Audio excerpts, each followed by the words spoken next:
혼자 사시는 분이 뭘 알겠어요. 어. 기대도 안 했어요, 솔직히. 저는 서울에 사는 오만석이라고 합니다. 올해 67입니다. 택시 운전을 35년째 하고 있습니다. 지금부터 제가 4년 전에 겪었던 일을 말씀드리려고 합니다. 지금 생각해도 믿기지 않는 일이었습니다. 제 딸아이의 상견례 자리에서 있었던 일입니다. 그날도 저는 평소처럼 택시를 몰고 있었습니다. 서울 시내 한복판, 노을이 번지는 저녁 6시 반이었습니다. 빌딩 숲 사이로 붉은 하늘이 스며들고 귀가를 서두르는 사람들의 발걸음이 분주했습니다. 저는 하루 일을 마치고 낡은 은색 택시를 도로변에 세웠습니다. 허리를 한번 크게 펴며 하늘을 올려다봤습니다. 주름진 손으로 목덜미를 주무르는 제 손에는 하루의 피로가 고스란히 배어 있었습니다. 택시 지붕 위로 떨어진 낙엽 한 장이 바람에 날려 발밑에 떨어졌습니다. 저는 그것을 물끄러미 바라보다가 작은 한숨과 함께 차 문을 닫았습니다. 차 안에서는 여전히 라디오가 흘러나오고 있었습니다. FM 채널, 저녁 시간대 사연 코너였습니다. 여성 DJ의 부드러운 목소리가 스피커를 타고 흘렀습니다. 다음은 30대 주부분이 보내주신 사연인데요. 제목이 며느리는 시댁 사람이다라고 하네요. 저는 차 안으로 몸을 기울여 라디오 볼륨을 조금 낮췄습니다. 그러면서도 귀는 자연스럽게 사연에 쏠렸습니다. 사연 속 여성은 결혼 후 3년째 매일 시어머니의 간섭과 통제 속에서 살고 있다고 했습니다. 아침에 무엇을 먹을지, 빨래를 언제 할지, 심지어 친정 방문까지 일일이 허락을 받아야 한다는 이야기였습니다. 저는 눈살을 찌푸렸습니다. 라디오 속 사연자의 목소리는 떨리고 있었고 DJ는 위로의 말을 건넸습니다. 하지만 저는 고개를 절레절레 흔들었습니다. 아직도 저런 소리 하는 사람이 있나? 그때는 몰랐습니다. 제 딸아이가 바로 그런 집안과 상견례를 앞두고 있다는 것을요. 그날 저녁 제가 겪게 될 일들을 전혀 예상하지 못했습니다. 저는 라디오를 끄고 차에서 완전히 내렸습니다. 저녁 공기가 차가웠습니다. 코끝이 시린 걸 보니 겨울이 다가오고 있었습니다. 낡은 점퍼 지퍼를 목까지 올리고 천천히 골목 안쪽으로 걸어 들어갔습니다. 제가 사는 곳은 재개발을 앞둔 낡은 빌라 2층, 20평도 안 되는 작은 집이었습니다. 계단을 올라 현관문을 여는 순간 익숙한 냄새가 코를 스쳤습니다. 오래된 벽지 냄새, 겨울이면 곰팡이가 피어나는 모퉁이 냄새, 그리고 혼자 사는 남자의 집 특유의 쓸쓸한 공기. 신발을 벗고 안으로 들어섰습니다. 거실은 텅 비어 있었습니다. 오래된 소파 하나, 작은 식탁 하나, 그리고 벽에 걸린 액자 하나. 외투를 벗어 소파에 던지고 천천히 액자 앞으로 걸어갔습니다. 액자 속에는 환하게 웃고 있는 여자의 사진이 들어 있었습니다.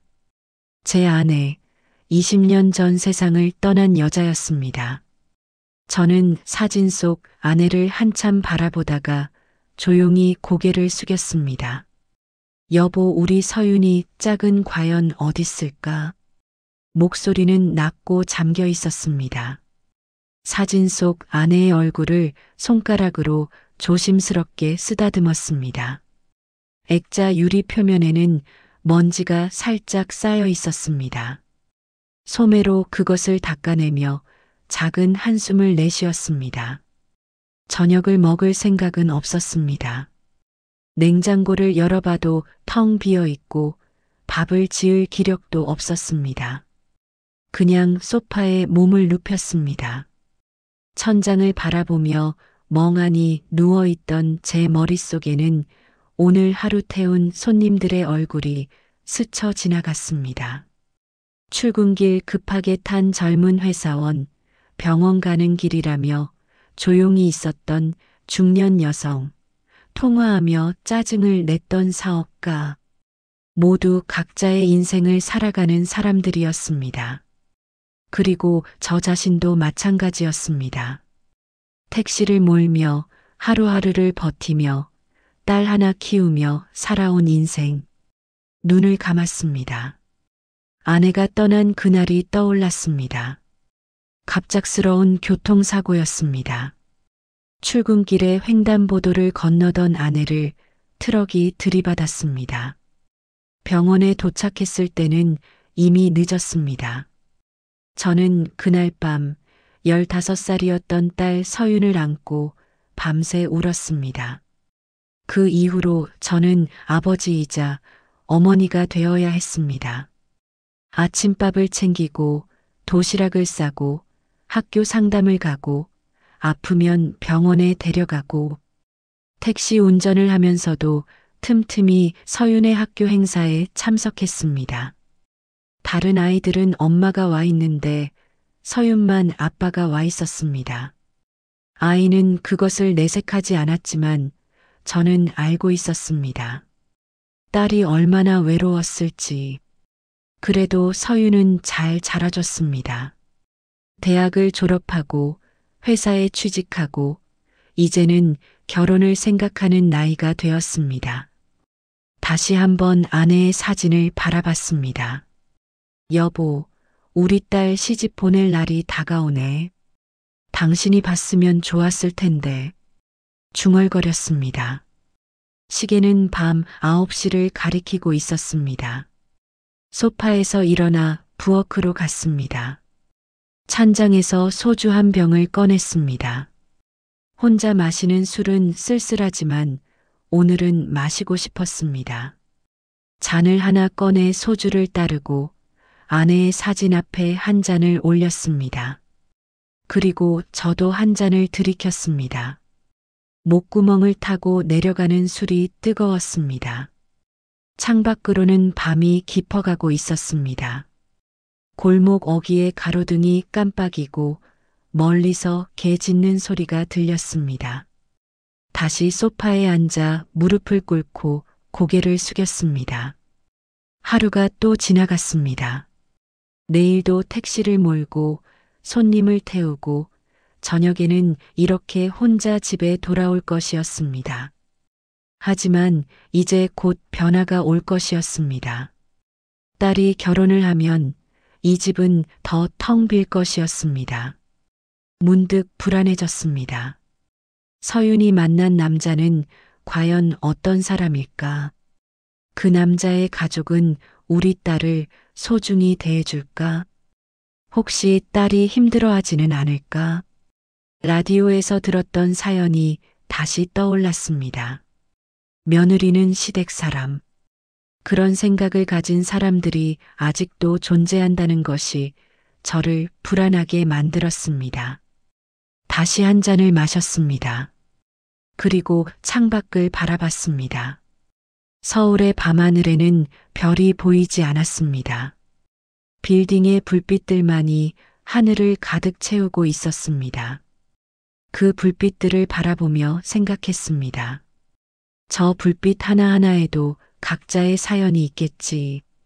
누군가는 행복하고, 누군가는 슬프고, 누군가는 외롭고, 나처럼. 밤은 깊어갔습니다. 소파에 누워 눈을 감았습니다. 잠이 올 것 같지 않았지만, 그래도 내일은 또 일어나야 했습니다. 택시를 몰아야 하고 생계를 이어가야 했습니다. 그리고 무엇보다 딸을 지켜봐야 했습니다. 아내가 떠난 후 제 유일한 삶의 이유는 딸이었습니다. 그 딸이 이제 자신의 인생을 살아가려 했습니다. 저는 그것이 기쁘면서도 두려웠습니다. 그때는 정말 몰랐습니다. 며칠 후 제가 겪게 될 상견례 자리가 얼마나 충격적일지, 그 자리에서 제 딸이 어떤 모욕을 당하게 될지, 그리고 제가 어떤 결정을 내리게 될지, 지금부터 그 이야기를 하나하나 말씀드리겠습니다. 그로부터 며칠 후였습니다. 서울에는 가을비가 내리고 있었습니다. 빗소리가 창문을 두드리고 거리에 가로등 불빛이 젖은 아스팔트에 반사되어 반짝였습니다. 저는 하루 일을 마치고 집에 돌아와 있었습니다. 평소처럼 소파에 앉아 텔레비전을 켜놓았지만 내용은 들어오지 않았습니다. 그저 화면만 멍하니 바라보고 있을 뿐이었습니다. 현관문이 열리는 소리가 들렸습니다. 열쇠 돌아가는 소리, 문이 삐걱거리는 소리, 그리고 익숙한 발소리. 고개를 돌렸습니다. 딸 서윤이 흠뻑 젖은 채로 들어서고 있었습니다. 우산도 없이 비를 맞고 온 듯 머리카락에서 물방울이 뚝뚝 떨어졌습니다. 얼굴은 창백하고 눈가는 붉게 부어 있었습니다. 깜짝 놀라 일어섰습니다. 서윤은 신발도 제대로 벗지 않은 채 거실로 들어와 소파에 털썩 주저앉았습니다. 손은 떨리고 입술은 파르르 떨렸습니다. 얼른 수건을 가져와 딸의 머리를 닦아줬습니다. 서윤은 아무 말도 하지 않고 고개를 숙인 채 앉아 있었습니다. 서윤아, 무슨 일이야? 왜 이렇게 젖어서 왔어? 제 목소리는 걱정으로 가득 차 있었습니다. 하지만 서윤은 대답하지 않았습니다. 그저 고개를 더 깊이 숙일 뿐이었습니다. 딸의 어깨를 감싸 안았습니다. 그러자 서윤이 조용히 흐느끼기 시작했습니다. 소리 없이 눈물이 흘러내렸습니다. 딸의 등을 토닥여줬습니다. 무슨 일인지는 몰랐지만 지금은 말을 기다려야 할 때라는 것을 알았습니다. 한참을 그렇게 앉아있던 서윤이 드디어 입을 열었습니다. 목소리는 떨리고 작았습니다. 아빠, 나 결혼하고 싶은 사람이 있어. 제 가슴이 철렁 내려앉았습니다. 하지만 표정은 침착하게 유지했습니다. 딸의 손을 꽉 잡아줬습니다. 그래, 누군데? 서윤은 고개를 들어 저를 바라봤습니다. 눈은 여전히 젖어 있었지만 그 안에는 무언가 결연한 빛이 담겨 있었습니다. 한도윤이라고 공기업 다니고 있어. 착한 사람이야. 나한테 잘해줘. 고개를 끄덕였습니다. 딸이 좋아하는 사람이라면 저는 축복해주고 싶었습니다. 하지만 서윤의 표정이 밝지 않았습니다. 무언가 말하지 못하는 것이 있는 듯 했습니다. 근데 서윤이 다시 말을 이어갔습니다. 도윤 오빠 부모님이 좀 옛날 분들이래. 며느리는 시댁 사람이라고 생각하시는 분들이고 살림도 다 며느리가 해야 한다고 하시는 분들이래. 제 얼굴이 굳어졌습니다. 며칠 전 라디오에서 들었던 사연이 떠올랐습니다. 딸을 바라봤습니다. 서윤은 고개를 떨구고 손톱을 뜯고 있었습니다. 그 모습이 어린아이처럼 보였습니다. 요즘엔 그런 집도 드물 텐데 조심스럽게 말했습니다. 서윤은 고개를 끄덕였습니다. 나도 그렇게 생각해. 근데 도윤 오빠는 괜찮대. 자기가 중간에서 잘할 테니까 걱정하지 말래. 딸의 손을 더 꽉 잡았습니다. 무언가 불안한 예감이 들었습니다. 하지만 지금은 딸을 안심시켜야 할 때였습니다. 그래, 알았어. 그럼 그 남자를 한번 만나봐야겠네. 서윤은 고개를 끄덕이며 저를 끌어안았습니다. 딸의 등을 토닥이며 창밖을 바라봤습니다. 비는 여전히 내리고 있었습니다. 며칠이 지나고 한도윤을 만나게 되었습니다. 약속 장소는 서윤이 다니는 회사 근처의 조용한 카페였습니다. 일부러 일찍 도착해 자리에 앉아 기다렸습니다. 긴장하고 있었습니다. 딸의 인생을 함께할 사람을 만난다는 것은 결코 가벼운 일이 아니었습니다. 문이 열리고 서윤이 먼저 들어왔습니다. 그리고 그 뒤를 따라 키가 크고 단정한 인상의 남자가 들어왔습니다.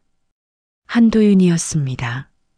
정장을 입고 있었으며 얼굴에는 공손한 미소를 띠고 있었습니다.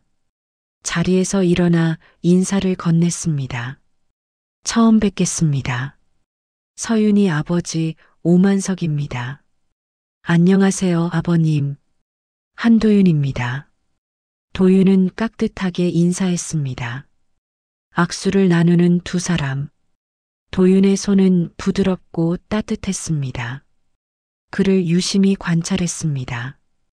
외모는 깔끔하고 말투는 공손했습니다. 하지만 눈빛 어딘가에 무언가 계산적인 것이 느껴졌습니다. 세 사람은 자리에 앉았습니다. 커피를 주문하고 짧은 침묵이 흘렀습니다.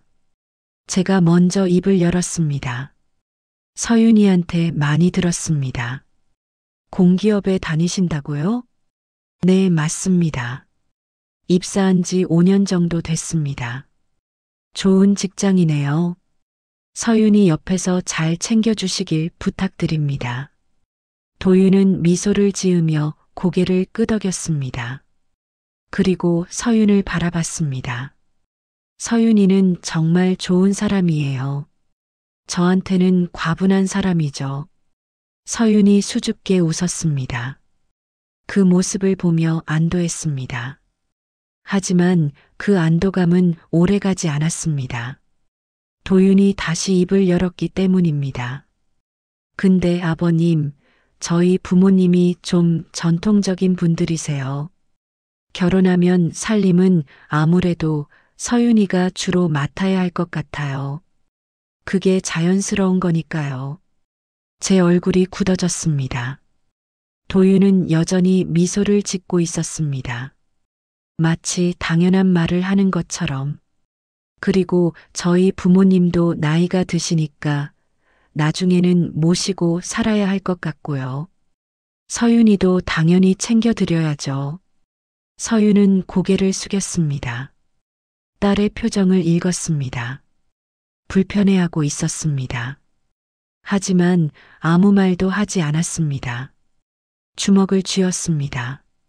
도윤의 말투는 공손했지만 내용은 일방적이었습니다. 며느리는 시댁을 챙기는 것이 당연하다는 그런 낡은 사고방식이 그대로 드러나고 있었습니다. 침착하게 말했습니다. 요즘은 부부가 함께 살림을 나눠하는 게 보통 아닌가요? 도윤은 잠시 멈칫했습니다. 그리고 다시 미소를 지으며 대답했습니다. 물론이죠. 저도 도울 거예요. 하지만 기본적으로는 여자가 집안일을 맡는 게 맞죠. 남자는 밖에서 일하고 여자는 안에서 살림 챙기고 그게 균형 아니겠어요? 더 이상 말을 잇지 못했습니다. 도윤의 생각은 명확했습니다. 부모와 똑같은 사고방식을 가지고 있었습니다. 겉으로는 공손하게 포장하고 있지만 속은 전통적이고 일방적이었습니다. 카페를 나서는 길, 서윤은 제 옆에서 조용히 걸었습니다. 딸의 손을 잡았습니다. 서윤아, 내 생각은 어때? 서윤은 한참을 침묵하다가 작은 목소리로 대답했습니다. 아빠, 나도 잘 모르겠어. 도윤 오빠는 나한테 잘해주는데 그 집안 분위기가 좀 무서워. 딸을 끌어안았습니다. 제 가슴 속에는 불안이 커져갔습니다. 그리고 그 불안은 곧 현실이 되었습니다. 일주일이 지나고 제 집 전화기가 울렸습니다. 저녁 8시 택시 운전을 마치고 돌아온 저는 피곤한 몸을 소파에 눕히려던 참이었습니다. 벨소리가 귓가를 파고들었습니다. 한숨을 쉬며 수화기를 들었습니다. 여보세요? 전화기 너머로 중년 여성의 목소리가 들려왔습니다. 목소리는 밝았지만 어딘가 계산적인 느낌이 들었습니다. 아, 안녕하세요. 서윤 씨 아버님이시죠? 저는 도윤이 엄마 박미영이에요. 자세를 고쳐 앉았습니다. 아, 네. 안녕하세요. 아이고, 목소리 좋으시네요. 저희가 이번에 상견례를 하려고 하는데요. 일정 괜찮으신지 여쭤보려고요. 잠시 생각했습니다. 상견례. 이제 본격적으로 시작되는 것이었습니다. 네, 괜찮습니다. 언제가 좋으실까요? 저희는 이번 주 토요일이 어떠세요? 저녁 6시쯤? 네, 괜찮습니다. 아, 그리고요. 미영의 목소리가 한층 더 밝아졌습니다. 장소는 저희 동네에서 하는 게 어떨까 해요. 저희가 인천 쪽에 살거든요. 여자 쪽에서 움직이는 게 요즘 방식이더라고요. 그렇게 하시면 안 될까요? 눈살을 찌푸렸습니다. 여자 쪽에서 움직이는 게 요즘 방식? 그런 말은 처음 들었습니다. 보통은 중간 지점에서 만나거나 서로 배려해서 정하는 것 아닌가. 하지만 참았습니다. 네, 알겠습니다. 그럼 토요일 저녁 6시 인천에서 뵙겠습니다. 네, 그럼 장소는 제가 문자로 보내드릴게요. 그럼 토요일에 뵈어요. 전화가 끊겼습니다. 수화기를 내려놓고 한숨을 쉬었습니다. 무언가 기분이 좋지 않았습니다. 미영의 말투는 밝았지만 그 속에는 무언가 일방적인 것이 느껴졌습니다. 여자 쪽에서 움직이는 게 요즘 방식? 그런 말로 포장하며 자신들의 편의를 강요하는 것 같았습니다. 자리에서 일어나 안방으로 갔습니다. 낡은 옷장을 열고 서랍을 하나씩 꺼냈습니다. 가장 아래 서랍 깊숙한 곳에는 낡은 천보따리가 있었습니다. 조심스럽게 그것을 꺼내 식탁 위에 올려놓았습니다. 천을 풀자 새파란 통장 몇 개가 나타났습니다. 통장을 하나씩 펼쳐봤습니다. 각 통장에는 수천만 원씩 들어 있었습니다. 이 돈을 20년 넘게 모아왔습니다. 택시를 몰며 한 푼 두 푼 아껴가며 딸의 미래를 위해 쌓아온 돈이었습니다. 결혼 자금, 전세 자금, 그리고 딸이 힘들 때 쓸 수 있는 비상금. 통장을 쓰다듬으며 벽에 걸린 아내의 사진을 바라봤습니다. 여보, 우리 딸 시집갈 때 쓰려고 모은 돈이야. 이제 곧 쓸 날이 오네. 목소리는 떨렸습니다. 아내가 살아 있었다면 지금 이 순간을 함께 나눴을 것이었습니다. 딸의 결혼을 준비하며 무엇을 사줄지, 어떻게 도와줄지 의논했을 것이었습니다. 하지만 지금은 혼자였습니다. 모든 결정을 혼자 내려야 했습니다. 통장을 다시 보따리에 싸서 서랍에 넣었습니다. 그리고 거실로 나와 서윤에게 전화를 걸었습니다.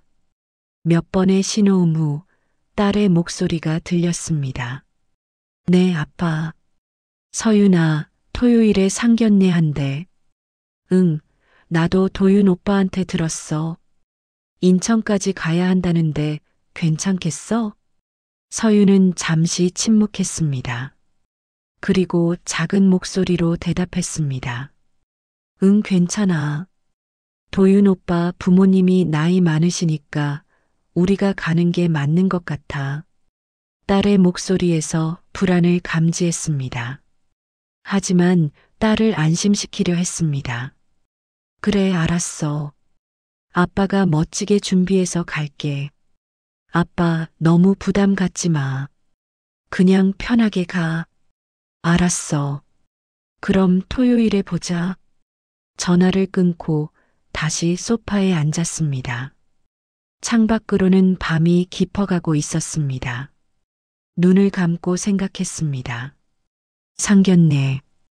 딸의 인생에서 중요한 순간이었습니다. 딸을 위해 최선을 다하고 싶었습니다. 하지만 동시에 불안했습니다. 도윤의 부모는 과연 어떤 사람들일까? 그들은 딸을 소중히 여겨줄까? 다음 날 옷을 사러 백화점에 갔습니다. 평소에 옷을 잘 사지 않았습니다. 택시 운전을 할 때는 편한 옷만 입으면 되었고 특별히 나갈 일도 없었기 때문이었습니다. 하지만 오늘은 달랐습니다. 딸의 상견례에 부끄럽지 않게 가고 싶었습니다. 백화점 신사복 매장에 들어선 저는 어색했습니다. 젊은 남성 직원이 다가와 친절하게 인사했습니다. 어서 오세요. 무엇을 도와드릴까요? 저 양복 하나 사려고 하는데요. 아, 네. 어떤 자리에 입으실 건가요? 상견례요. 직원의 얼굴이 밝아졌습니다. 아, 축하드립니다. 그럼 격식 있는 양복이 좋으시겠네요. 이쪽으로 오세요. 직원은 저를 안내하며 여러 벌의 양복을 보여줬습니다. 가격표를 보고 망설였습니다. 생각보다 비쌌습니다. 하지만 딸을 위한 자리였습니다. 마음을 다잡고 검은색 양복 한 벌을 골랐습니다. 이걸로 할게요. 좋은 선택이십니다. 사이즈를 맞춰드릴게요. 양복을 맞추고 넥타이와 구두까지 구입한 저는 백화점을 나섰습니다. 손에는 큰 쇼핑백이 들려 있었습니다. 버스를 타고 집으로 돌아갔습니다. 창밖을 바라보며 생각했습니다. 토요일 그날이 과연 어떻게 될까? 집에 도착해서 양복을 옷걸이에 걸어 방 한쪽에 세워뒀습니다. 그리고 거울 앞에 서서 자신을 바라봤습니다. 주름진 얼굴, 희끗희끗한 머리카락, 굽은 어깨, 한숨을 쉬었습니다. 나이가 들었습니다. 하지만 딸을 위해서라면 무엇이든 할 수 있었습니다. 토요일이 다가올수록 불안은 커져갔습니다. 밤마다 잠을 설쳤습니다. 도윤의 부모가 어떤 사람들일지, 그들이 우리 딸을 어떻게 대할지, 라디오에서 들었던 사연이 자꾸만 떠올랐습니다. 며느리는 시댁 사람. 그런 생각을 가진 사람들이 정말로 존재한다면 우리 딸은 어떻게 될까? 하지만 저는 제 자신을 다잡았습니다. 아직 만나보지도 않았는데 미리 판단하는 것은 옳지 않았습니다. 혹시 아는가, 좋은 분들일 수도 있지 않을까? 서윤이 행복하게 살 수 있는 집안일 수도 있지 않을까? 그렇게 며칠이 지나고 드디어 토요일이 왔습니다. 그날 아침 저는 일찍 일어났습니다. 샤워를 하고 면도를 깨끗하게 하고 새로 산 양복을 꺼냈습니다. 거울 앞에서 양복을 입고 넥타이를 매는데 손이 떨렸습니다. 넥타이를 여러 번 풀고 다시 맸습니다. 그때 초인종이 울렸습니다. 서윤이 왔습니다. 문을 열자 단정하게 차려입은 딸이 서 있었습니다. 서윤은 저를 보더니 미소를 지었습니다. 아빠, 넥타이 제가 매줄게요. 오늘 멋져야지. 딸이 제 넥타이를 고쳐 매줬습니다. 그 모습이 어릴 적 제가 딸의 리본을 메어주던 모습과 겹쳐 보였습니다. 눈시울이 뜨거워졌습니다. 과하진 않겠지? 그래도 첫 자리인데. 아빠 완전 멋있어. 걱정 마. 둘은 함께 집을 나섰습니다. 지하철을 타고 인천으로 향했습니다.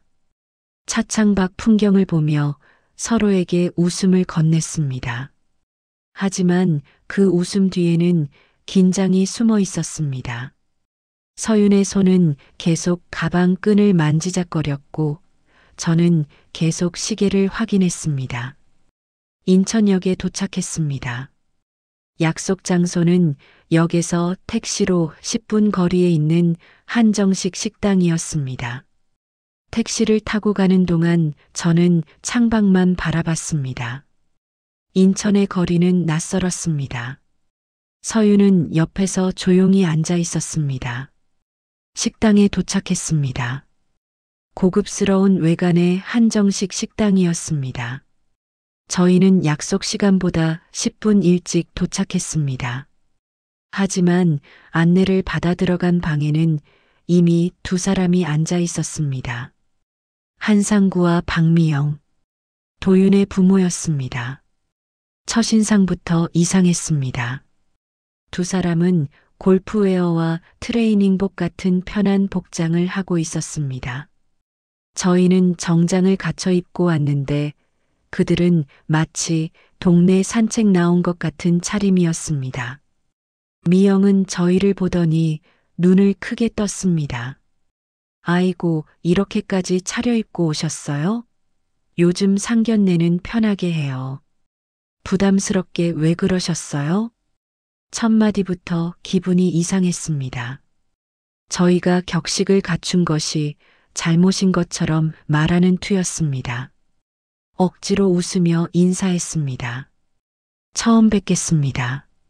서윤이 아버지 오만석입니다. 아, 네, 저는 한상구고 여기는 제 아내 박미영이에요. 악수를 나눴습니다. 상구의 손은 거칠었고 악수는 짧았습니다. 자리로 이동하는데 미영이 작은 상자 하나를 저에게 내밀었습니다.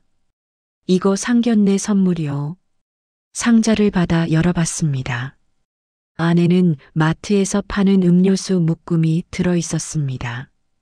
1,000원짜리 음료수 6개가 비닐로 묶여 있었습니다. 순간 당황했지만 표정을 관리했습니다. 아이고, 저희는 준비를 못했습니다. 죄송합니다. 그 순간 미영의 입에서 믿을 수 없는 말이 나왔습니다. 아유, 괜찮아요, 괜찮아. 남자분 혼자 사시잖아요. 옆에서 챙겨줄 사부인도 없고 그럴 수 있죠. 이해해요. 뭐 기대도 안 했어요. 솔직히. 저는 그 자리에 얼어붙었습니다. 제 아내가 없는 것을 알고 있으면서도 대놓고 비아냥거리는 것이었습니다. 옆에서 서윤의 숨소리가 가빠지는 것이 느껴졌습니다. 주먹을 꽉 쥐었습니다. 하지만 참았습니다. 아직 시작일 뿐이었습니다. 자리에 앉았습니다. 방은 넓고 깨끗했지만 분위기는 무거웠습니다. 상구는 곧바로 메뉴판을 펼쳐들었습니다. 여기 특선 코스로 주세요. 그리고 소주 2병. 주문을 마치자마자 상구는 저를 쳐다봤습니다. 오 사장님, 무슨 일 하세요? 택시 운전을 합니다. 상구와 미영의 얼굴에 미묘한 표정이 스쳤습니다. 실망? 경멸? 정확히 알 수 없었지만 분명 좋은 표정은 아니었습니다. 아, 택시요. 그래도 요즘 택시도 괜찮다면서요? 하. 미영이 거들었습니다. 맞아요. 요즘은 택시도 돈 된다고 하던데, 근데 힘드시겠어요. 나이도 있으신데. 나이를 들먹이는 말에 기분이 상했지만 참았습니다. 서윤은 옆에서 물만 계속 마시고 있었습니다. 손이 떨리는 것이 보였습니다. 음식이 나오기 시작했습니다. 정갈한 한정식이었습니다. 하지만 식사를 시작하자마자 상구가 소주잔을 들었습니다. 자, 오늘 좋은 날인데 한잔합시다. 저는 술을 별로 좋아하지 않았지만 분위기상 거절할 수 없었습니다. 잔을 받았습니다. 상구는 단숨에 소주를 들이켰고 미영은 맥주를 마셨습니다. 저는 조금씩 마셨습니다. 서윤야. 상구가 갑자기 서윤을 불렀습니다. 네. 결혼하면 우리 집 사람이 되는 거야. 알지? 서윤은 당황한 표정으로 저를 쳐다봤습니다. 저는 상구를 바라봤습니다. 그건 너무 일방적인 말씀 아니신가요? 결혼은 두 집안이 인연을 맺는 거지. 상구가 제 말을 끊었습니다. 아니, 뭐가 일방적이에요? 예로부터 시집간 여자는 시댁 사람이지. 그게 당연한 거 아닙니까? 미영이 맞장구를 쳤습니다. 맞아요. 요즘 애들이 그런 걸 몰라서 탈이에요. 남자는 하늘이고 여자는 땅이라고 우리 어릴 때는 다 그렇게 배웠는데 저는 숨을 깊이 들이마셨습니다. 21세기에 이런 말을 듣게 될 줄은 몰랐습니다. 옆에서 서윤이 작게 중얼거렸습니다. 저는 그렇게 생각 안 하는데요. 미영이 서윤을 쳐다봤습니다. 눈빛이 날카로웠습니다. 어머 서윤아. 결혼하면 생각이 바뀔 거야. 시댁이 우선이고 남편이 우선이에요. 그게 아내의 도리죠. 저는 더 이상 참을 수 없었습니다. 죄송하지만 요즘은 그렇게 생각하는 사람이 드뭅니다. 부부는 평등한 관계고 상구가 소주잔을 탁 내려놓았습니다. 평등? 허허, 오 사장님. 그렇게 생각하시니까 집안이 안 되는 거 아닙니까? 제 얼굴이 굳었습니다. 집안이 안 된다는 말. 아내가 없다는 것을 비꼬는 말이었습니다. 미영이 또 거들었습니다. 서윤이 어머님 일찍 돌아가신 거 우리 다 알고 왔어요. 방 안의 공기가 얼어붙었습니다. 미영은 계속해서 말을 이었습니다. 그래서 살림은 아무래도 부족할 수 있겠다 싶었죠. 저희 집에서 제대로 배우면 되긴 하지만 처음엔 좀 힘들 수 있어요. 서윤의 눈에 눈물이 고였습니다. 저는 서윤의 손을 꽉 잡았습니다. 그리고 미영을 똑바로 쳐다봤습니다. 제 아내는 훌륭한 사람이었습니다. 그리고 우리 딸은 엄마 없이도 잘 자라줬습니다. 미영은 어깨를 으쓱했습니다. 그래도 엄마가 있는 것과 없는 것은 다르죠. 서윤이도 그걸 알 거예요. 더 이상 들을 수 없었습니다. 하지만 서윤을 생각해서 참았습니다. 혹시 모릅니다. 이 자리만 넘기면 괜찮을지도. 도윤이가 중간에서 잘해줄지도. 그런데 그때 도윤이 입을 열었습니다. 서윤아. 도윤은 서윤을 보며 조용히 말했습니다. 우리 엄마 말씀이 좀 세긴 한데 다 맞는 말이야. 결혼하면 살림은 내가 주로 해야 해. 그게 자연스러운 거잖아. 저는 도윤을 쳐다봤습니다. 이 남자도 부모와 똑같은 생각을 가지고 있었습니다. 겉으로는 공손하게 포장했지만 속은 똑같았습니다. 서윤은 고개를 떨구고 있었습니다. 어깨가 떨리고 있었습니다. 저는 더 이상 참을 수 없었습니다. 하지만 아직은 참아야 했습니다. 조금만 더. 식사가 계속되었습니다. 하지만 음식은 목으로 넘어가지 않았습니다. 상구는 계속해서 소주를 마셨고 취기가 오르자 말이 더 거칠어졌습니다. 오 사장님, 집은 있으세요? 작은 빌라에 삽니다. 아, 빌라요. 전세? 아니요, 제 집입니다. 상구는 고개를 끄덕였습니다. 그리고 본론으로 들어갔습니다. 그럼 결혼 준비는 어떻게 하실 생각이세요? 집이랑 돈 말이에요. 드디어 나왔습니다. 제가 가장 걱정했던 이야기였습니다. 둘이 모은 돈이랑 제가 조금 보태면 전세라도 시작은 할 수 있을 것 같습니다. 미영이 코웃음을 쳤습니다. 전세요? 아이고. 그녀는 상구를 쳐다보며 웃었습니다. 그리고 다시 저를 봤습니다. 우리 아들은 귀한 집 아들인데 며느리 되는 분이면 집 한 채쯤은 들고 와야지요. 그게 맞는 값어치 아니겠어요? 값어치. 그 단어가 제 귀를 때렸습니다. 제 딸을 물건 취급하는 것이었습니다. 서유는 숨을 삼켰습니다. 손이 바들바들 떨리고 있었습니다. 값어치라니요. 제 딸은 물건이 아닙니다. 미영은 손을 저었습니다. 아이고, 그런 뜻이 아니고요. 그냥 균형을 맞추자는 얘기죠. 우리 도윤이는 공기업 다니잖아요. 안정적이고 좋은 직장이에요. 그 정도면 신부 측에서도 어느 정도는 준비해줘야 균형이 맞는 거 아니에요? 상구가 거들었습니다. 그래요. 우리 도윤이 공기업 들어가느라 얼마나 고생했는데 학원비만 해도 수천만 원 들었어요. 사돈댁에서도 어느 정도 보태야 균형이 맞지. 저는 이해할 수 없었습니다. 자기 아들 키운 건 자기네 일인데 왜 그걸 신부 측에 요구하는 것인지. 하지만 미영의 말은 계속되었습니다. 그리고 집도 있어야 해요. 우리 도윤이가 전세에서 사는 건 좀 아시죠? 공기업 다니는 사람이 전세에 산다고 하면 체면이 안 서요. 체면이요? 네, 체면이요. 우리 도윤이는 귀하게 자란 애예요. 그런 애가 작은 전세에서 산다는 건 좀 그렇잖아요.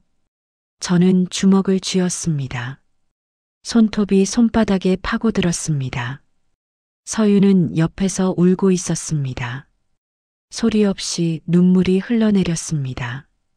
도윤이 서윤에게 조용히 말했습니다. 서윤아, 울지 마. 우리 엄마 말씀이 좀 그렇긴 한데 사실 다 맞는 말이야. 결혼하려면 집은 있어야지. 그리고 너도 알잖아. 살림은 내가 주로 해야 해. 자연스러운 거잖아.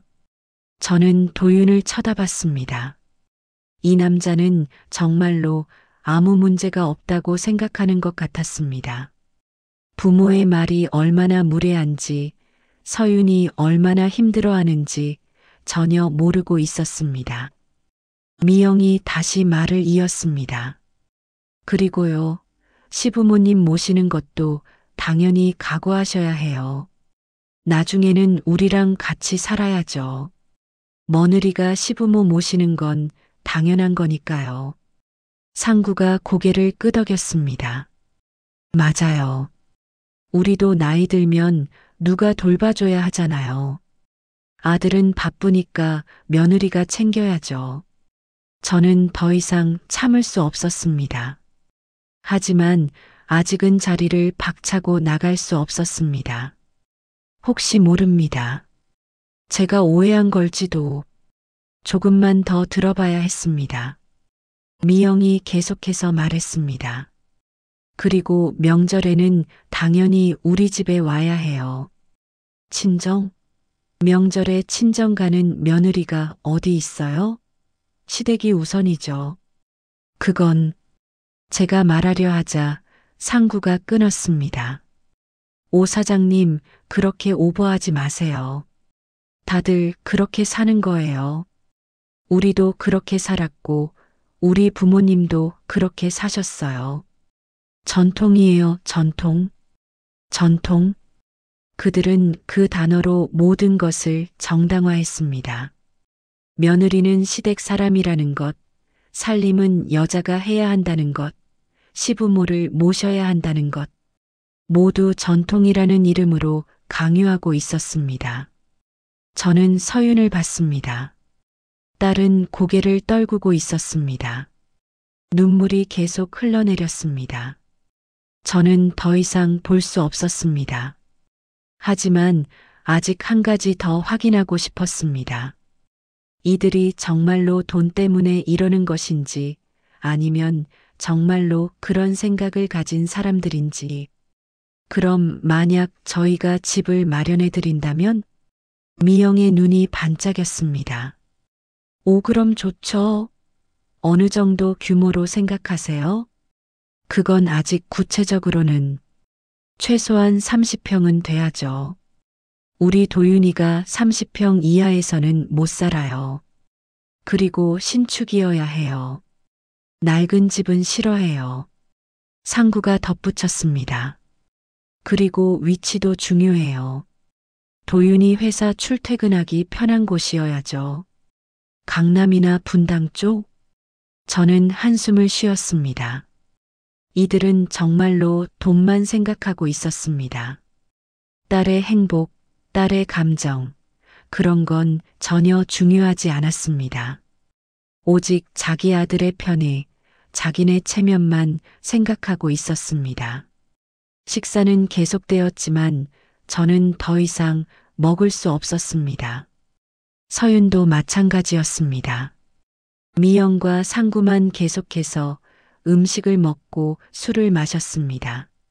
잠깐 화장실 좀 다녀오겠습니다. 저는 자리에서 일어났습니다. 서윤도 따라 일어났습니다. 저도 같이 갈게요. 밖으로 나왔습니다. 복도는 조용했습니다. 화장실 앞까지 걸어가서 멈췄습니다. 서윤은 벽에 기대어 섰습니다. 그리고 소리내어 울기 시작했습니다. 아빠 미안해요. 저는 딸을 끌어안았습니다. 서윤아, 내가 왜 미안해. 잘못한 건 내가 아니야. 아빠 나 정말 몰랐어요. 도윤 오빠 부모님이 이렇게까지 심한 분들인 줄. 도윤 오빠는 괜찮은 사람인 줄 알았는데. 저는 딸의 머리를 쓰다듬었습니다. 알았어, 서윤아. 이제 알았으니 됐어. 세면대로 가서 찬물로 얼굴을 적셨습니다. 거울 속 제 얼굴은 창백했습니다. 주름이 더 깊어 보였습니다. 손을 씻으며 깊게 숨을 들이마셨습니다. 서윤아. 네, 아빠. 너 정말로 저 집안에 시집가고 싶어? 서윤은 고개를 저었습니다. 아니요, 저 무서워요, 아빠. 저분들한테 가면 평생 없는 집딸 취급받을 것 같아요. 엄마 없는 거 뒤에서 욕할 것 같고, 나 그런 결혼 싫어요. 저는 딸의 손을 꽉 잡았습니다. 그래. 알았어. 근데 아빠 내가 건물 있고 지분 있는 거 아무 말도 안 했어요. 괜히 도윤 오빠가 부담 가질까봐. 저는 고개를 끄덕였습니다. 잘했다. 그건 정말 잘한 거야. 근데 지금 보니까 말하지 않길 잘한 것 같아요. 말했으면 더 큰일 날 뻔했어요. 맞아. 그 사람들은 돈 문제가 아니야. 사람이 문제야. 인격이 문제고. 서윤이 눈물을 닦았습니다. 아빠, 나 이 결혼하기 싫어요. 저는 딸을 똑바로 바라봤습니다. 그래. 아빠도 이제 알겠다.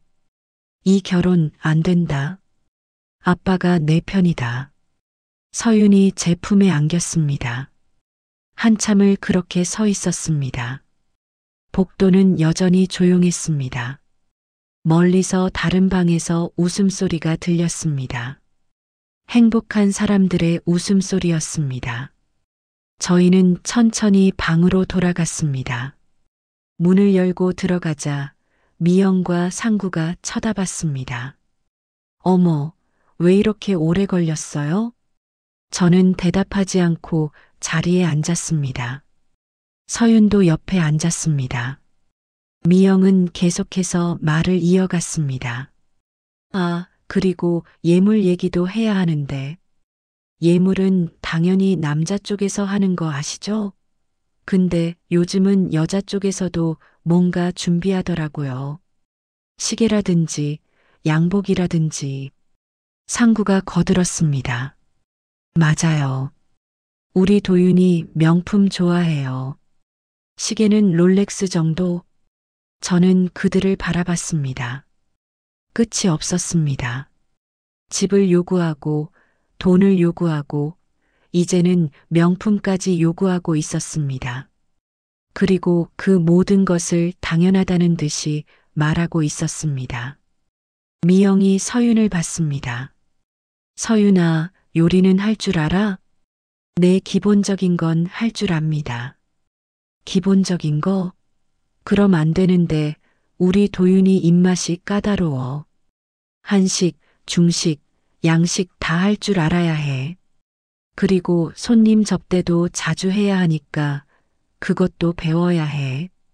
서윤은 대답하지 않았습니다. 그저 고개를 숙이고 있을 뿐이었습니다. 그리고 청소도 중요해.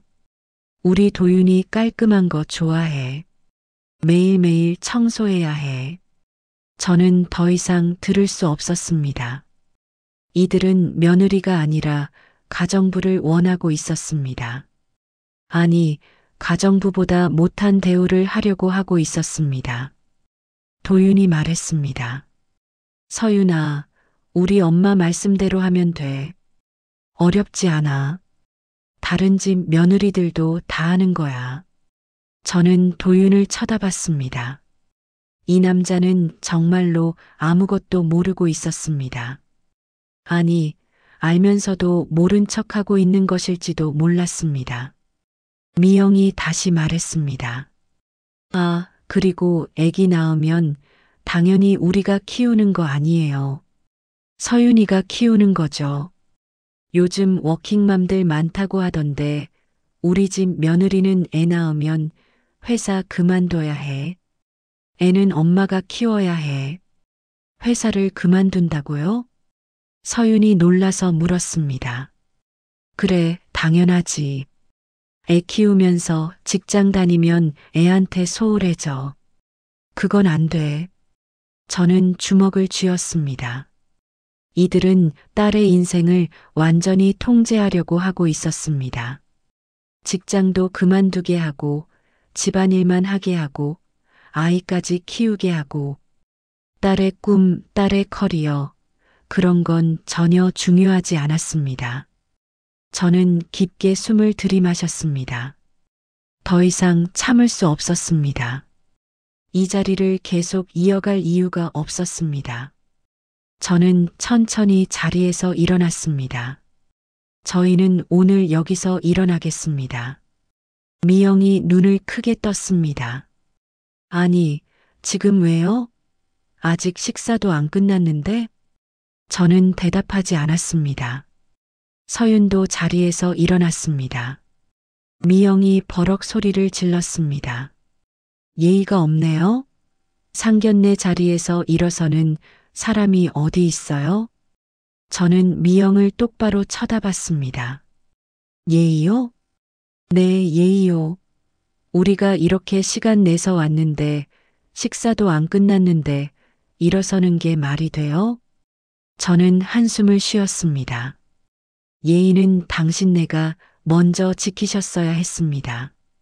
상구가 일어서며 소리를 질렀습니다. 뭐, 지금 우릴 가르치려고 해요? 미영이 비웃으며 말했습니다. 역시 엄마 없이 커서 그런가? 아유 없이 살아서 그런지 사람이 좀 거칠어 상견례에서 이러는 경우는 또 처음이네. 그 순간 제 안에 무언가가 끊어졌습니다.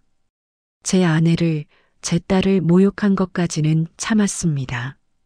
하지만 이제는 더 이상 참을 수 없었습니다. 지금 뭐라고 하셨습니까? 제 목소리는 낮았지만 또렷했습니다. 방 안이 조용해졌습니다. 미영은 당황한 표정으로 저를 쳐다봤습니다. 뭐가요? 방금 제 아내를 모욕하셨습니다.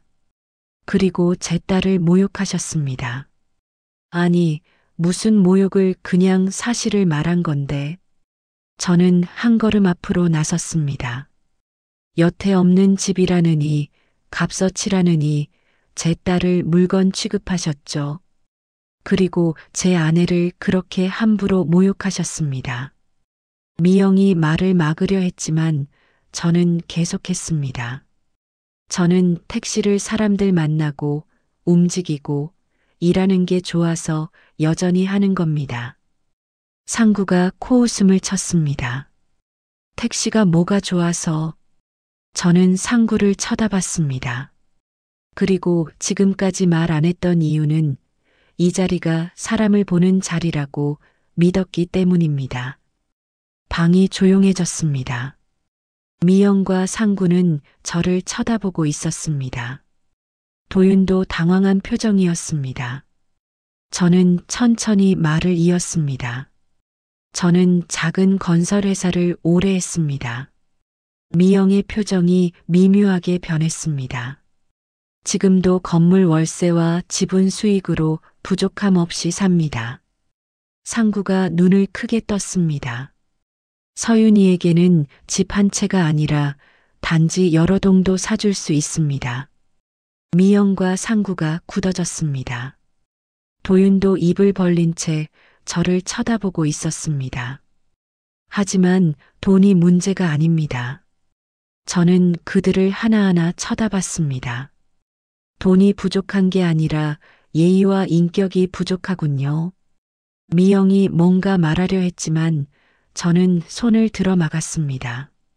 제 딸을 물건처럼 값어치로 평가하고 제 아내가 없다는 것을 비아냥거리고 며느리를 가정부처럼 부리려고 하는 당신들. 상구의 얼굴이 빨개졌습니다. 그런 집안에 제 딸을 보낼 수 없습니다. 저는 서윤을 봤습니다. 서윤아, 내 생각은? 서윤은 눈물을 닦으며 고개를 들었습니다. 저도 이런 집에 시집가지 않겠습니다. 도윤이 버럭 소리를 질렀습니다. 서윤아, 우리 엄마한테 사과는 하고. 저는 도윤의 말을 끊었습니다. 한도윤 씨, 도윤이 저를 쳐다봤습니다. 당신도 부모와 똑같은 생각을 갖고 있더군요. 겉으로는 공손하게 포장했지만 속은 똑같습니다. 아니, 우리 서윤은 그런 곳에서 살 사람 아닙니다. 저는 지갑을 꺼내 돈을 테이블 위에 놓았습니다. 식사값은 반반으로 나눕니다. 그럼 실례하겠습니다. 미영이 소리를 질렀습니다. 아니, 지금 이게 무슨... 하지만 저는 돌아보지 않았습니다. 서윤의 손을 잡고 방을 나섰습니다. 문을 닫는 순간 뒤에서 미영의 고함 소리가 들렸습니다. 하지만 상관없었습니다. 복도를 걸어나가는 동안 서윤은 계속 울고 있었습니다. 저는 딸의 어깨를 감싸 안으며 걸었습니다. 식당 밖으로 나오자 차가운 저녁 공기가 얼굴을 때렸습니다. 하지만 상쾌했습니다. 아빠 정말 괜찮아요? 서윤이 걱정스럽게 물었습니다. 괜찮아. 아빠가 해야 할 말을 한 거야. 근데 도윤 오빠, 서윤아. 저는 딸을 마주보며 말했습니다. 그 남자는 내가 행복하게 살 수 있는 사람이 아니야. 아빠가 봤어. 그 남자는 부모와 똑같은 생각을 가진 사람이야. 서윤은 고개를 끄덕였습니다. 나도 오늘 알았어요. 도윤 오빠가 중간에서 잘해줄 줄 알았는데 오빠도 부모님 편이었어요. 저희는 택시를 타고 역으로 향했습니다. 차 안에서 서윤은 창밖을 바라보며 조용히 울었습니다. 저는 딸의 손을 잡아줬습니다. 서윤아, 울지 마. 오늘 일은 내 잘못이 아니야. 근데 아빠 나 때문에 아빠가 힘드셨잖아요. 아니야. 아빠는 괜찮아. 오히려 잘 됐어. 결혼 전에 알게 돼서 다행이야. 서윤은 고개를 끄덕였습니다. 지하철에서도 서윤은 계속 울었습니다. 다른 승객들이 쳐다봤지만 저는 상관하지 않았습니다. 그저 딸을 안아주고 등을 토닥여줬습니다. 집에 도착했습니다. 현관문을 열고 들어가자 익숙한 냄새가 코를 스쳤습니다. 저는 거실 불을 켰습니다. 서유는 소파에 앉아 한참을 울었습니다. 아빠, 나 정말 몰랐어요. 사람이 저렇게 무례할 수 있는지. 알아. 아빠도 오늘 처음 봤어. 엄마 없는 거 가지고 그렇게 말하는 게 너무 화났어요. 저는 아내의 사진을 봤습니다. 아내는 여전히 환하게 웃고 있었습니다. 엄마는 참 좋은 사람이었어. 너한테도 다른 사람들한테도. 나도 기억해요. 엄마는 항상 웃고 계셨어요. 저희는 한참을 그렇게 앉아 있었습니다. 시계는 밤 10시를 가리키고 있었습니다. 서윤이 일어섰습니다. 아빠, 나 이제 집에 갈게요. 그래, 조심히 가. 아빠, 고마워요. 오늘 나 지켜줘서. 저는 딸을 끌어안았습니다. 당연한 거야. 아빠는 항상 내 편이야. 서윤이 집을 나갔습니다. 저는 창문으로 딸이 골목을 걸어나가는 모습을 봤습니다. 그리고 한숨을 쉬었습니다. 소파에 앉아 소주 한 잔을 따랐습니다. 오늘 일이 믿기지 않았습니다. 21세기에 저런 사람들이 존재한다는 것이, 며느리를 물건처럼 취급하고 값어치를 따지고 모든 것을 통제하려는 사람들. 휴대폰이 울렸습니다. 도윤에게서 온 문자였습니다. 아버님, 오늘 일은 오해입니다. 부모님께서 말씀이 좀 세신 건 사실이지만 나쁜 의도는 아니었습니다. 다시 한번 만나서 얘기할 수 있을까요? 저는 문자를 읽고 한숨을 쉬었습니다. 오해? 나쁜 의도가 아니었다고? 그 모든 모욕이 오해였다고? 저는 답장을 보냈습니다. 오해가 아닙니다. 당신 부모님의 생각이 명확히 드러났고 당신도 똑같은 생각을 가지고 있다는 것을 알았습니다. 더 이상 만날 이유가 없습니다. 문자를 보내고 휴대폰을 내려놓았습니다. 곧 도윤에게서 전화가 왔지만 받지 않았습니다. 미영에게서도 전화가 왔지만 역시 받지 않았습니다. 밤은 깊어갔습니다. 저는 소파에 누워 천장을 바라봤습니다. 오늘 일이 계속 떠올랐습니다. 미영의 비아냥거리는 목소리, 상구의 거만한 표정, 도윤의 무관심한 태도. 하지만 후회는 하지 않았습니다. 제가 한 말은 모두 진심이었습니다. 제 딸은 그런 집안에 시집갈 사람이 아니었습니다. 딸은 존중받아야 하고 사랑받아야 하고 행복해야 했습니다. 그 후 몇 주가 지났습니다. 도윤과 그의 가족에게서 계속 연락이 왔지만 저희는 모두 무시했습니다. 서윤은 처음에는 힘들어했지만 시간이 지나면서 조금씩 회복했습니다. 어느 날 서윤이 집에 왔습니다. 얼굴이 밝아 보였습니다. 아빠, 나 회사에서 승진했어요. 정말? 축하한다, 서윤아. 응. 열심히 일한 보람이 있어요. 그리고 생각해보니 결혼하고 회사 그만뒀으면 이 승진도 못했을 거예요. 저는 딸을 안아줬습니다. 잘했어. 내 길을 가는 거야. 아빠 덕분이에요. 그때 아빠가 나를 지켜줘서. 몇 달이 지났습니다. 서윤은 점점 더 밝아졌습니다. 친구들과 여행도 다녀오고 취미 생활도 시작했습니다. 저는 딸의 그런 모습을 보며 안심했습니다. 어느 날 서윤이 전화를 했습니다. 아빠, 나 소개팅 한번 나가보려고. 그래, 좋은 사람이야? 응. 친구 소개인데 되게 괜찮은 사람이래. 그래, 한번 만나봐. 며칠 후 서윤이 그 남자를 데리고 왔습니다. 이름은 김민준. 36살의 회사원이었습니다. 처음 뵙겠습니다. 아버님.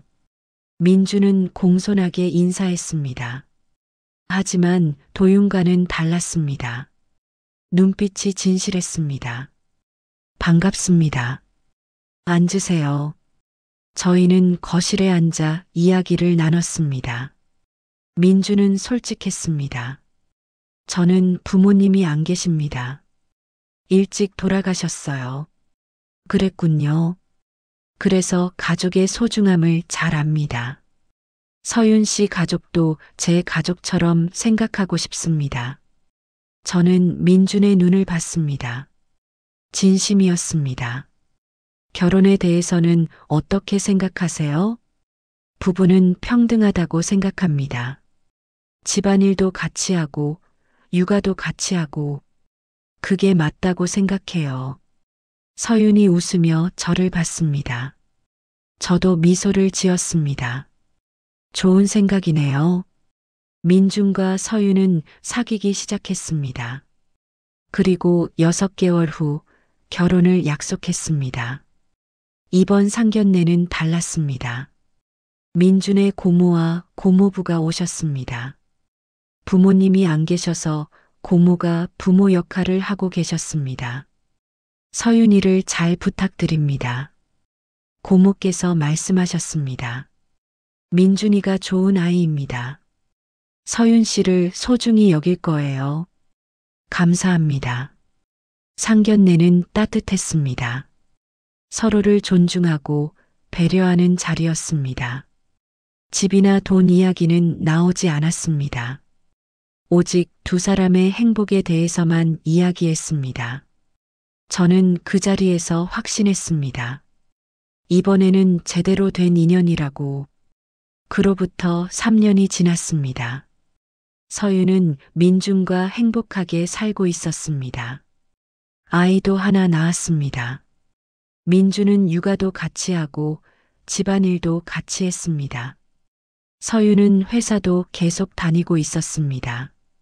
어느 날 저는 동네 카페에 앉아 있었습니다. 택시 운전을 마치고 잠시 쉬는 중이었습니다.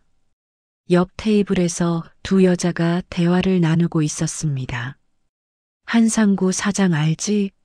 사업 완전 기울었다며. 귀가 번쩍 뛰었습니다. 한상구, 도윤의 아버지였습니다. 그래, 무슨 일인데? 입찰도 다 놓치고 소송도 여러 개 걸렸다더라.